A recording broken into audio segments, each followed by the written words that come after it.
প্রবল বৃষ্টির ফলে সৃষ্ট বন্যায় বিপর্যস্ত হয়ে পড়েছে ভারতের রাজধানী দিল্লি। রেকর্ড বৃষ্টিতে ডুবে গেছে বহু নিচু এলাকা। এতে করে বিপর্যস্ত ভারতের রাজধানীতে এখনো পর্যন্ত 11 জনের মৃত্যু হয়েছে। এদিকে দিল্লিতে বৃষ্টি আরও বাড়বে এবং কমপক্ষে আগামী 2 দিন ভারী বর্ষণ হবে বলেও সতর্কতা দিয়েছে ভারতের আবহাওয়া অধিদপ্তর। রোববার 30 জুন এক প্রতিবেদনে এ তথ্য জানিয়েছেন ভারতীয় সংবাদ মাধ্যম এনডিটিভি। প্রতিবেদনে বলা হয়, দিল্লির বাসিন্দারা গত শুক্রবারের রেকর্ড ব্রেকিং বৃষ্টিপাতের প্রভাব থেকে এখনও পুরোপুরি বের হতে না পারলেও তাদেরকে আরও বৃষ্টির জন্য প্রস্তুত হতে হচ্ছে। দিল্লিতে বর্ষার প্রথম 2 দিন বেশ কিছু নিচু এলাকায় জলাবদ্ধতা সৃষ্টি হয়েছে এবং 11 জনের মৃত্যু হয়েছে।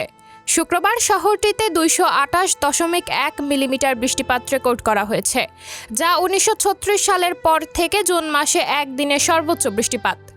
ভারতের আবহাওয়া দপ্তর তথা আইএমডি বিজ্ঞানী সোমা সেন এনডিটিভিকে বলেছেন, মৌসুমী বায়ু অগ্রসর হচ্ছে এবং উত্তর ভারতের বেশ কয়েকটি অঞ্চলে ভারী বৃষ্টিপাতের সম্ভাবনা রয়েছে।